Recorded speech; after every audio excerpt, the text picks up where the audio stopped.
사진으로 살펴보는 한 주간의 주요 뉴스 클릭 베스트 컷. 오늘도 힘차게 문을 열겠습니다.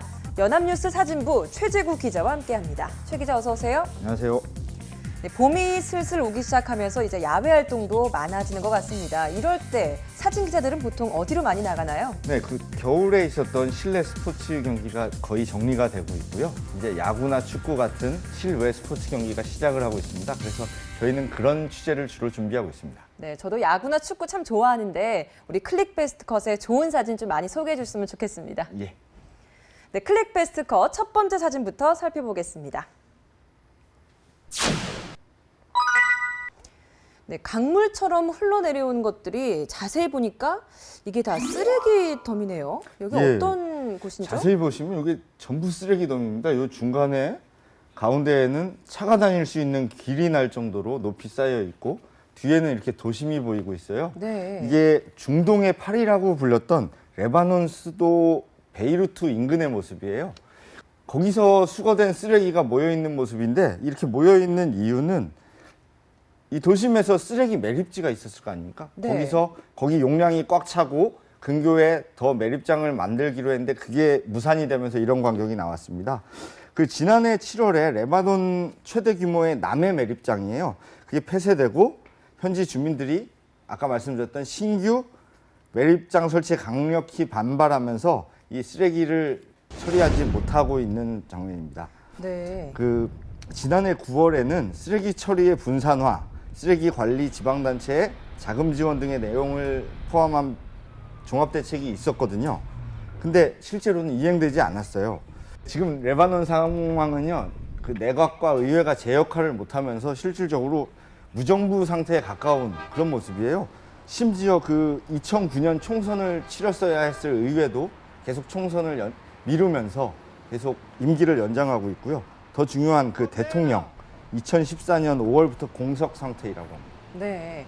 이렇게 베이루트 시 자체가 쓰레기 더미로 뒤덮여 있는 상황인데 시민들은 가만히 있나요? 어떤 대책 마련하라고 촉구할 것 같은데요? 예, 가만히 있을 리가 없죠. 시민단체 유스팅크, 우리말로 하면 너 냄새나 이런 뜻의 단체라고 하는데요. 너무 냄새나라는 예. 시민단체라고요? 예, 그 단체가 주도한 시위에서 이게 마지막 경고다, 정부의 마지막 경고니까 즉각 행동에 나설 걸 요구했고요. 심지어 이 쓰레기 문제 때문에 정권 타도 이런 플랜카드를 들고 시위를 벌였다고 그래요. 그리고 그 시위대는 지난해 8월에도 쓰레기 하나 처리 못한 무능력한 정부에 항의하는 대정부 시위를 벌였는데요. 그때 한 명이 숨지고 402명이 부상까지 당하는 사태가 있었다고 하네요. 네. 레바논 정부는 임시 매립지를 활용하기로 했지만 영구적인 해결 방법은 내놓지 못하고 있습니다. 이렇다 보니 앞으로 수년간 이 베이루트는 쓰레기 도시라는 오명을 벗기 힘들 것 같습니다. 다음 사진 살펴보도록 하겠습니다. 네, 유승민 의원의 사진입니다. 많은 취재진들에게 둘러싸여 있고요. 이렇게 입술을 앙 담은 모습을 보니까 이번 한 주 동안 참 많은 일들이 있었음을 실감케 하는 사진인 것 같습니다. 예, 정말 말씀하신 것처럼 이렇게 입술을 딱 다물고 있고 눈빛도 예사롭지가 않죠. 그 14일 날 동대구역에서 촬영한 사진이에요. 14일 저녁. 그 유승민 의원이 지금 그 공천 관련해서 핵심에 있잖아요. 네. 그래서 저희 기자들도 팔로우를 하고 있었는데 KTX를 타고 동대구역으로 가는 장면을 놓쳤어요, 사실. 그러면 어떻게 하냐면 저희 전국망이 있지 않습니까? 취재 동대구에 있는 지역을 담당하는 기자한테 전화해서 몇 시에 어느 차를 타고 갔다. 그 앞에 대기해라 해서 촬영한 사진입니다. 이날 어떤 일이 있었냐면요. 대구 현역 의원 중에서 4명이 공천에 탈락하는 일이 있었습니다. 그 소감을 묻는 기자들 질문에 지금 유승민 의원이 드릴 말씀이 없다고 짧게 답변하면서 입을 다문 모습의 사진이에요. 또 질문에 공천에서 탈락할 경우 향후에 어떻게 할 것이냐, 행보가 어떻게 준비되어 있느냐는 말에도 역시 묵묵부답으로 일관하면서 그 취재진을 빠져나갔다고 합니다. 지난해 7월에 원내대표직에서 물러나면서 자신과 가까운 이들에게 내년 총선에서 부디 다들 잘 돼서 살아남기를 바란다고 이런 말까지 남겼는데요. 지금 유승민계 현역 의원들이 이번 공천과 관련해 가지고 지금은 다들 이렇게 공천에서 무더기 탈락, 하는 그런 사태를 맞았습니다. 네. 한편 새누리당 비주류 중진인 정두원 의원이 비박계를 대거 공천에서 배제한 것과 관련해서 발언을 했는데요. 선거를 코앞에 두고 선거 전략으로 활용해야 할 공천을 내부 권력 투쟁의 장으로 써버렸다면서 친박을 포함해서 모두가 패배자가 될 위기 상황이라고 비판했습니다. 다음 사진 살펴보도록 하겠습니다. 네, 새누리당에서는 유승민 의원이 화두로 떠올랐었다면 이 더불어민주당에서는 이해찬 전 국무총리가 이번 한 주 동안 굉장히 화제 인물이었죠. 예, 앞선 사진하고 분위기가 비슷해요. 역시 뭐 공천 관련해서 그렇게 좋은 표정은 아닌 듯한 사진인데요. 네. 이해찬 전 총리가 15일 그 조치원 지역의 한 카페에서 주민간담회를 마치고 나오다가 이 취재진들의 질문을 받고 또 옆에서 이렇게 보좌하시는 분들이 취재진을 이렇게 터주는 그런 장면입니다. 그 김종인 비상대책위 대표가요, 그 14일 날 친노라 그러면 친노무현 좌장격인 이해찬 전 국무총리의 공천 배제란 초강수를 던졌어요. 근데 얼마나 그 좌장격이냐, 뭐 어떻길래 좌장이라고까지 말하느냐, 뭐 보면 예전에 노무현 대통령이 담배 피던 사진 유명했지 않습니까? 네. 그 노무현 대통령과 맞담배를 할 수 있는 유일한 사람이 이해찬 전 총리라고 합니다. 지금 더불어민주당 분위기는 그 친노 패권주의 청산 의지를 강력하게 피력하고 있기 때문에 그 김종인 대표한테는 뭔가 보여주고자 하는 그런 방법이 필요했던 건데요. 그런 그 한 수로 이제 좌장격이 이해찬 전 총리를 공천에서 배제하는 사태가 있었습니다. 네. 그 처음에는 압박을 가했죠. 네. 그 뭐 용태 스스로 물러나기를 계속 압박을 가했는데 이 전 총리가 출마 의지를 분명하게 밝히니까 이제 세종시를 이 지역구예요. 이해찬 전 총리의 지역구인데 세종시를 전략 공천 지역으로 지정하면서 이렇게 사실상 배제하게 된 거죠. 네. 이해찬 전 총리 입장에서도 전혀 예상하지 못했던 시나리오다라는 반응인 것 같아요. 탈당을 하고 무소속 출마하겠다라는 입장도 밝혔죠. 그 공천 배제 소식이 알려진 다음에 만 하루가 지난 다음에 바로 그럼 난 탈당하겠다. 탈당을 하고 바로 무소속으로 출마하겠다고 밝혔습니다. 그 재야 출신이에요. 그 이 전 총리 재야 출신인데 재밌는 뭐 둘 사이 김종인 더민주 대표와 이제 재밌는 인연이 있는데 1988년에 13대 총선에서 이해찬 전 총리가 이제 평민당 후보로 서울 관악을에 출마했다고 해요. 근데 그때 당시 민주정의당 후보가 지금 더불어민주당 대표를 맡고 있는 김종인 대표였다고 합니다. 네. 그 이해찬 전 총리가 김종인 현재 대표를 꺾고 그때 국회에 입성한 후에 이제 5선에 내리 성공한 그런 인연이 있는 관계입니다. 그리고 뭐 이해찬 전 총리는 2008년에는 출마를 하지 않았고요. 그 다음에 2012년 그 당의 요청으로 다시 세종시에 출마해서 6선에 성공한 인물입니다. 네, 이렇게 이해찬 의원이 공천 배제에 반발해서 탈당하고 무소속 출마를 선언한 것에 대해서 더민주 김종인 비대위 대표도 한마디 했는데요. 본인의 자유인데 뭘 그래요? 라는 반응을 보였습니다. 다음 사진 살펴보도록 하겠습니다. 네, 이번 주에 끝을 냈습니다. 세기의 대결이었죠. 예. 이세돌 구단. 딸과 함께 손을 이렇게 나란히 잡고 한박 웃음을 지으면서 걸어 들어오고 있습니다. 아 정말 약 2주죠. 2주 동안 세간에서 뭐 하루에 몇 번씩 말을 꺼낼 정도로 그런 화제가 됐던 사건이죠. 사건인데 이제 이세돌 구단, 바둑 구단과 알파고, 구글에서 만든 그 AI, 인공지능 시스템과의 바둑 대결이 있었습니다. 이 장면은 15일 그 대국이 열렸던 서울 시내 한 호텔인데요. 그 대결에 앞서서 이 사진에 보이는 딸이에요. 네, 닮았습니다. 예, 딸입니다. 이세돌 구단의 딸인데 손을 잡고 입장하는 모습이에요. 근데 이 미소를 보면 뭐 느껴지지 않습니까?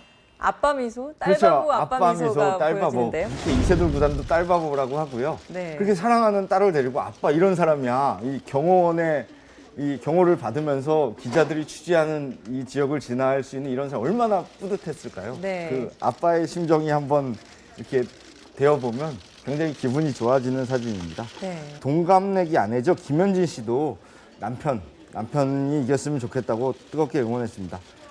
사국에서 이제 백을 지고 이세돌 구단이 승리했었죠. 네. 근데 그 백과 흑의 차이가 있어요. 그 어떤 차이가 있죠? 흑이 먼저 두죠. 네. 흑이 먼저 두는 대신에 덤을 빼앗깁니다. 백은 덤을 가져가는데 그게 7.5집 차가 난다 그래요. 그래서 네. 오국에서는 이제 여기 들어가는 오국에서는 내가 이번엔 백으로 사국을 이겼으니까 오국에서는 흑으로 이겨보고 싶다고 그러고 들어갔는데 결국은 아깝게 졌습니다. 그 네. 5시간 동안 접전을 했는데요.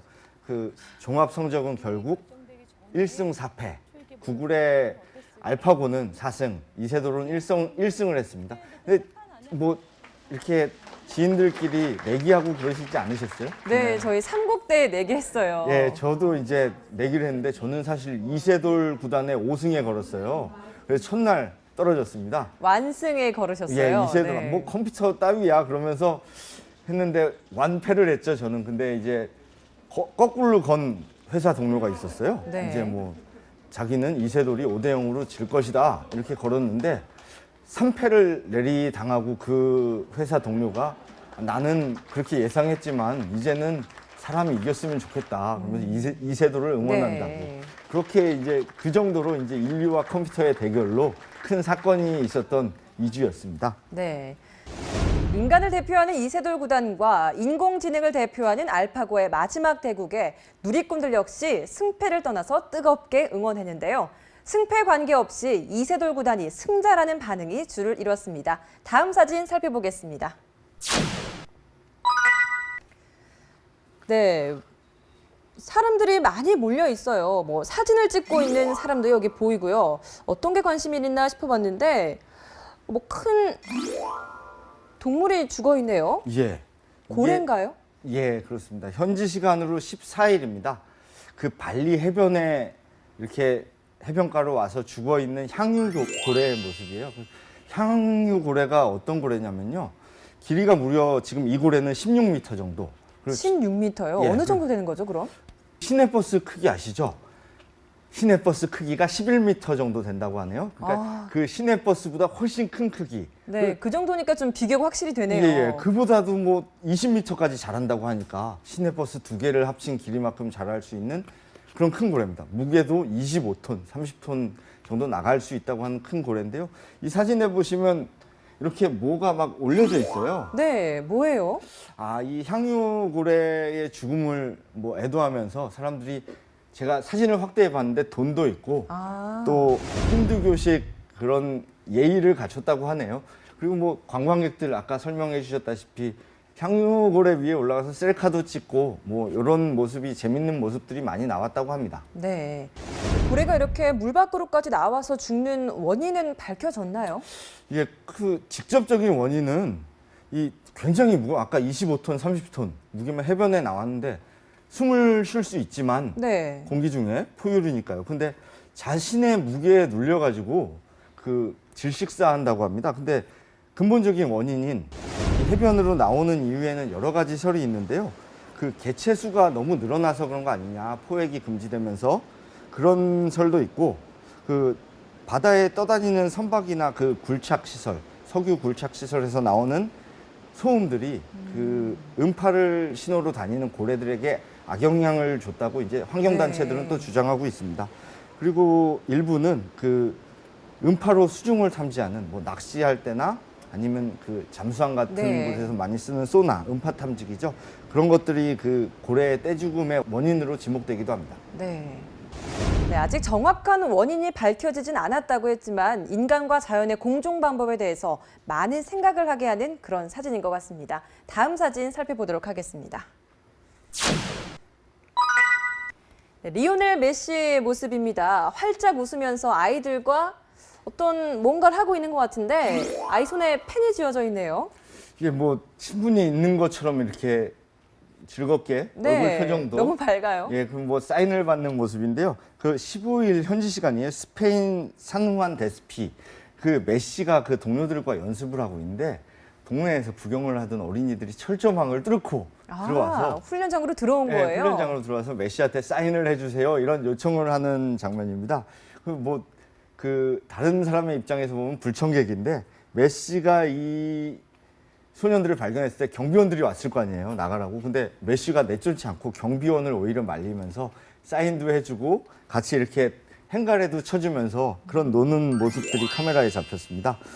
그 처음에는 혼자 놀아주다가 나중엔 동료들까지 합세해서 패스도 하고 세상에 메시랑 패스놀이하고 공놀이하는 그런 추억이 어디 있겠습니까? 용기를 낸 아이들만이 가질 수 있는 기회인 것 같네요. 물론 그러면 안 되지만 네. 훈련장에 정말 들어가서 인생 최고의 추억을 남기지 않았나 하는 생각이 드는 사진입니다.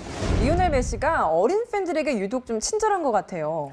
예, 그 메시가 얼마 전에 트위터에서 떠들썩했던 사진이 있어요. 네. 그 아프가니스탄의 5살 꼬마가 제 사진을 찾아봤는데 비닐이에요. 그 일반 비닐인데 마치 아르헨티나 그 국가대표 옷처럼 국기처럼 흰 줄과 파란 줄이 이렇게 번갈아간 비닐인데 거기 구멍을 뚫어서 입고 거기 메시의 등번호를 붙이고 메시라고 써놓고 이렇게 사진을 올렸습니다. 네. 그게 화제가 됐는데 이 메시도 알았겠죠. 자신의 친필 사인이 담긴 유니폼, 그 유니폼, 진짜 유니폼과 네. 사인볼을 보내주면서 나도 너를 사랑한다고 쓴 모양이에요. 그러니까 그 소년이 다시 트위터에다가 메시도 나를 사랑한다 이렇게 하면서 올렸던 그런 재밌는 일이 있습니다.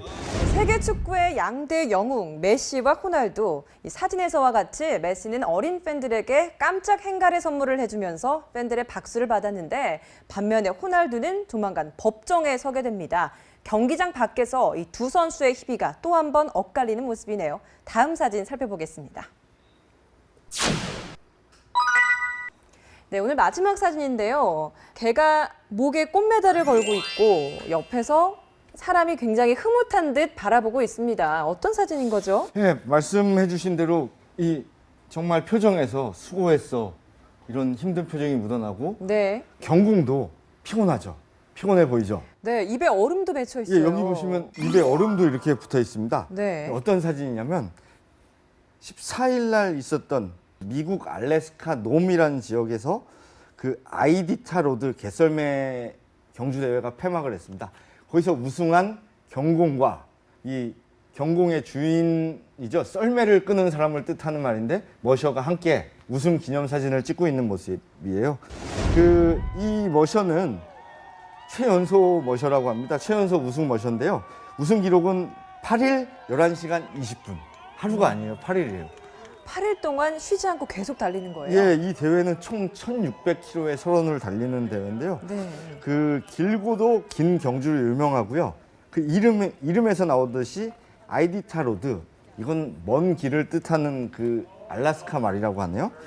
워낙 험한 코스를 달리다 보니까 이 개들도 부상을 입고 사진처럼 이렇게 피곤해하는 표정이 나오는 것 같습니다. 네. 네, 올해로 44회가 됐다고 했는데 예. 굉장히 오래된 역사를 가지고 있네요. 어떤 유래가 있나요? 예, 그 44회가 된 대회인데 사실 동물 애호가들도 이 대회를 반대하는 단체가 있다고 합니다. 왜냐하면은 이렇게 경공들이 썰매를 끌다가 죽어 나가고 하니까. 근데 그 의미를 알고 보면 굉장히 뜻이 있는 게요. 1925년에 아까 설명드린 이 지역 놈에 악성 디프테리아가 유행해서 사람이 죽어갔다 그래요. 근데 이제 혈청이 없는 상황이 아니고 혈청은 그 지역에서 1600km 떨어진 앵커리지에 와 있었다고 합니다.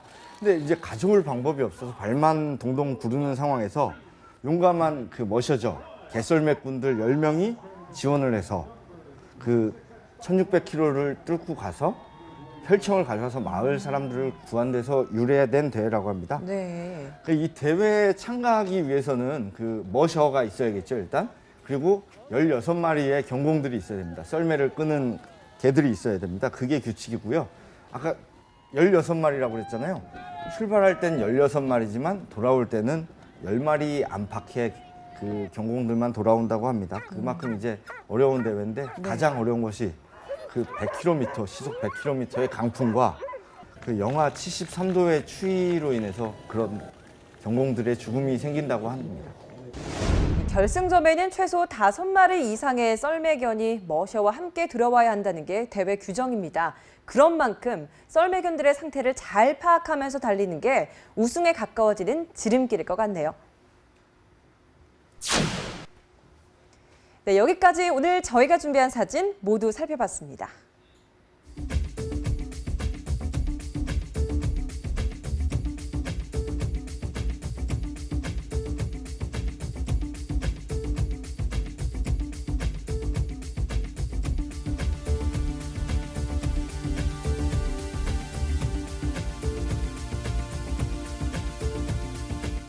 네, 최 기자, 오늘 살펴본 사진들 중에 베스트 컷을 뽑는다면 어떤 게 있을까요? 저는 아까 소개해드렸던 이세돌 구단이 딸의 손을 꼭 잡고 그 대회장에 입장하는 모습을 꼽겠습니다. 그 이유는 딸의 기분도 좋았겠지만 정말 이런 모습에서 나를 보여줄 수 있는 아빠의 기분이 너무 좋을 것 같아서 그 사진을 선정했습니다. 네. 청년 실업률이 12%대를 넘어서서 역대 최고치를 기록했습니다. 전체 실업률도 6년 만에 가장 높은 수준에 달하면서 고용 관련 지표가 전체적으로 악화하는 모습을 보였는데요. 봄이 왔지만 아직 춥기만 한 고용 시장. 우리 청년들의 미래에 훈훈한 봄바람이 불기를 기대해 봅니다. 클릭 베스트 컷 여기서 마칩니다. 시청해주신 여러분 고맙습니다.